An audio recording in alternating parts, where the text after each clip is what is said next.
економската состојба во државата станува се поалармантна. Цените на основните продукти растат. Се спроведе и пописот. Ова статистичка операција која долги години ја очекувавме. Во ова прво издание во новата сезона на Трилинг, еден од моите соговорници е директорот на Државниот завод за статистика Апостол Симовски.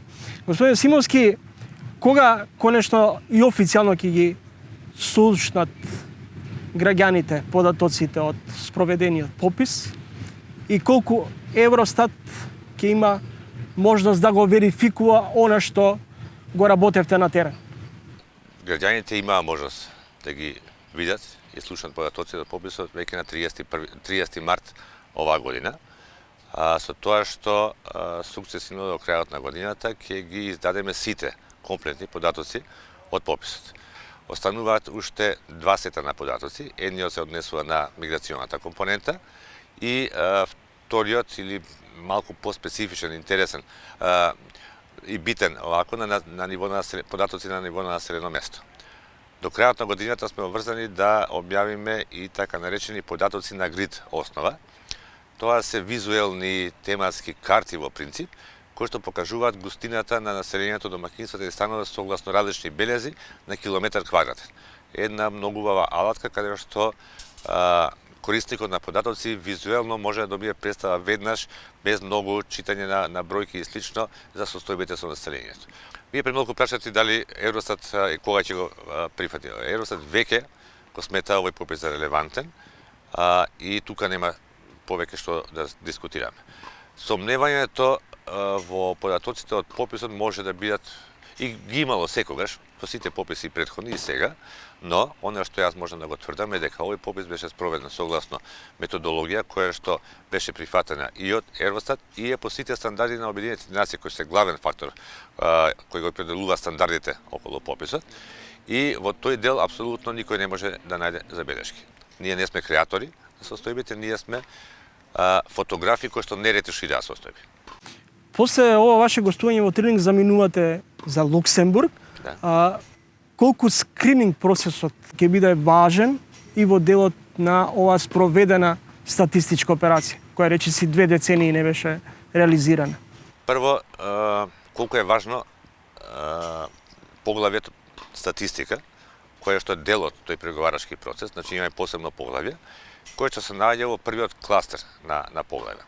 Самото ова кажува колку е ова област важна за нашиот пат кон Европската унија.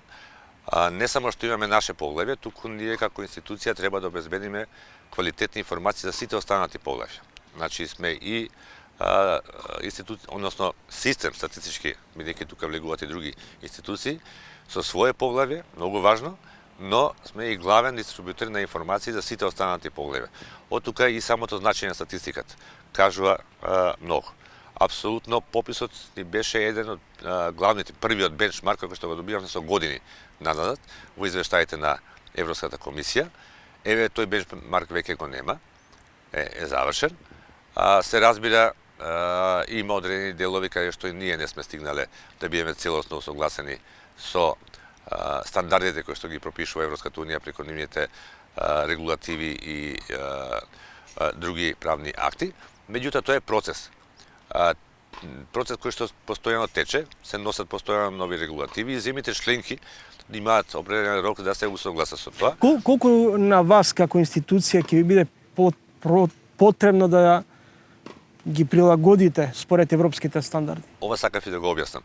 Значи, тој процес никогаш не се опира. Ние постојано и да бидеме земја членка ќе мора да усогласуваме со новите регулативи. Како реагирате на забелешките од страна, например, на останатите помали етнички заедници во однос на пописните резултати, а вклучувајќи ја тука, например, и Македонската православна црква која имаше забелешки во делот на графите?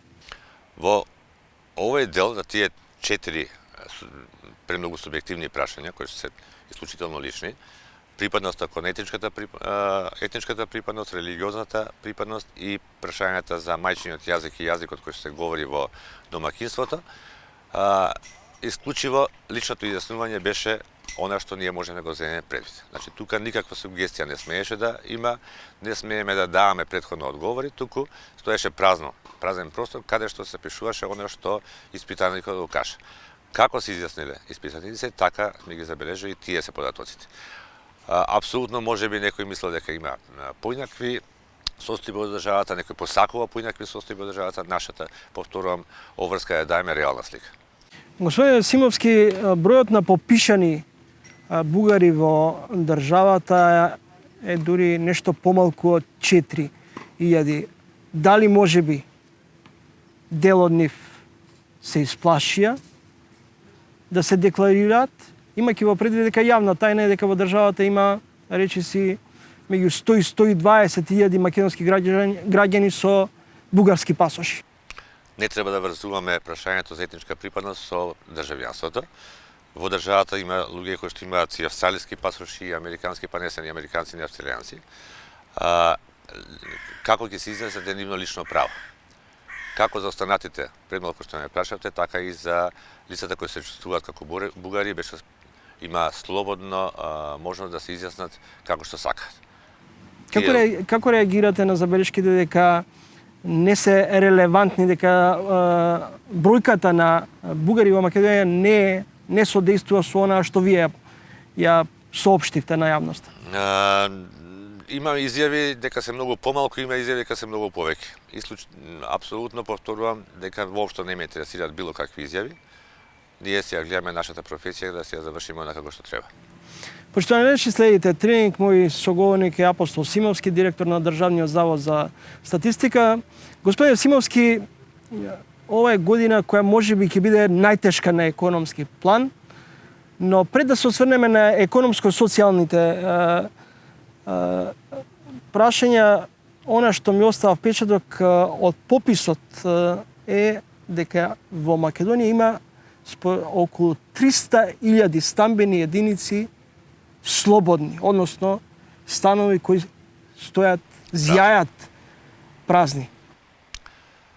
Искрен да бидам, јас очекував да бидат и повеќе, и ќе ви кажам зошто. Прво, согласно методологијата и дефиницијата за стан, се подразбира секоја единица за која што е наменета за домување и представува самостојна целина. Ние во нашава држава имаме голем број на објекти, ајде народски да ги наречем куќи, каде што има повеќе станови, а ги користи едно домаќинство. По стандардите, по дефиниција, тоа се различни станови.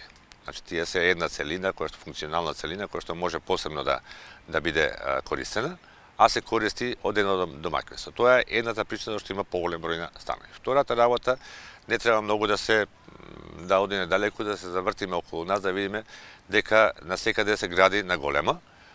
Побарувачката станови е голема, со самото тоа и понудата расте.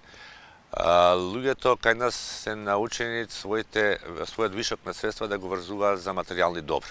Најчесто, претходните генерации можеби купувале земја обработлива, денес најчесто луѓето своите вишок од финансии го врзуваат со станови. И движењето на цените во последните 30 години кажува дека никогаш немаме пад на цената на становите, веројатно е уште еден дополнителен мотив за тоа. Меѓутоа, една од најголемите причини е и ова. Од друга страна, за жал, нашите локални самоуправи клучниот извор на финансирање го имаат преку давањето дозволи за градба и прибирањето средства за комунали и слични давачки. И нормално заинтересираноста на бизнесот бидејќи тука најбрзо се врти капиталот, најбрзо се прават тие обрти за да се гради. Повеќе се веројатно фактори, има сигурно уште многу други, меѓутоа е неколку кои што јас би можел да ги набројам. Државата се наоѓа во фаза на стагфлација. Според последните податоци кои што можев да ги прочитам, за повеќе од 20% се зголемени цените на основните прехранбени продукти. Дали не очекува тешка економска зима? Не, мислам дека последниот податок кој што го објавивме, дека е некаде околу 16% во текот на изминатата година растот на цените на мало, каде што клучна улога имаат прехранбените производи. Меѓутоа, како god е, инфлацијата е висока и тоа не е спорно. Инфлацијата е веќе двоцифрена. Да, одамна е двоцифрена, но да се разбереме, тоа е состојба што е секаде во светот. Значи, ова не е инфлација која што потекнува од натрешните пред се од внатрешните економски состојби, туку е така наречена увезена инфлација која што поѓа целиот свет, па и најразвиените држави во светот. Но ова ви го вадам од податокот Државниот завод за статистика, кој вели дека 20% споредбено од минатата година исто време. Да, зависи начин на кои цени се зема, ако се ги зеле само цените на прехранбените производи, ако мислам дека вкупниот раст на цените беше 16, околу 16%, што не е малку да се разбереме. А некаде инфлацијата е 16,8 годишното ниво. Јули со јули споредувајќи. Како god да е, ова се високи показатели. Меѓутоа, повторувам, тоа е глобална криза во светот. Клучниот фактор е што нашата држава нема ресурси, пред се нема енергетски ресурси, увозно зависна од многу и други суровини за она што го бара нашата пред се индустрија. И од тука сме зависни од состојбите во светот. Знаеме какви се состојби, причините се исто така познати. Тоа е. Нема друг одговор, значи нешто кај што многу тешко може да се влие. Финансиските аналитичари предвидуваат дека цените ќе растат, но при тоа дел од компаниите велат ни следува и веќе се соочуваме со сериозни економски, енергетски проблеми.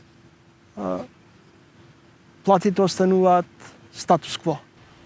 Добро, не би рекол дека останува статус кво. Показателите кои што ги објавуваме секој месец кажуваат дека имаме постојан континуиран раст на платите. Веројатно не го следат темпото кое што го има инфлацијата во последната година. Меѓутоа, знаете, секогаш борбата со инфлацијата се случува отпосле, не се случува пред. Па и растот на платите до некаде е последица на растот на цените и на инфлацијата, но апсолутно сосема нормално што го забележувате и тоа така се одвива тие процеси.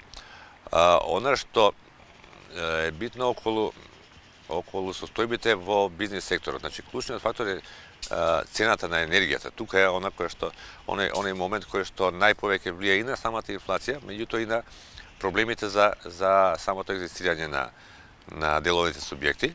И мислам дека и чекорите кои се преземаат досега, особено ова што се најавува сега околу замрзнување или фиксирање на цената која што би ја плаќале деловите субјекти на слободниот пазар или не знам ограничувањето на маржата или кои све беа мерки, мислам дека ќе влија да се подобри до некаде состојбата. Меѓутоа додека не се променат состојбите во светот, ние да се разбереме, не се земја кои има ресурси за да самата обезбедува доволна енергија. Значи нити имаме јаглен доволно, хидропотенцијалот е тој кој што го имаме, немаме нуклеарни централи. Ова што денес стана на некој начин и мода да се користат соларните панели решаваат малку, делумно проблем во текот на денот дека има сонце. Клучниот фактор е во зима, колку ќе има енергија кога и сончевите денови се помалку, а и пократки се денови. Дали тоа ќе може да се надополни така натака? Дали тогаш кога во текот на денот има најголема понуда на енергија, тогаш се произведува, а тогаш кога нема производство, побарувачката е најголема. Тоа се многу фактори кои што треба да се земат предвид, меѓутоа тие ни се состојбите. Треба да сватиме дека сме мала земја со многу ограничени ресурси и сакале не сакале овие влијанија ќе не погодат и не погодуваат. Ви благодарам за гостувањето во емисијата. Молам.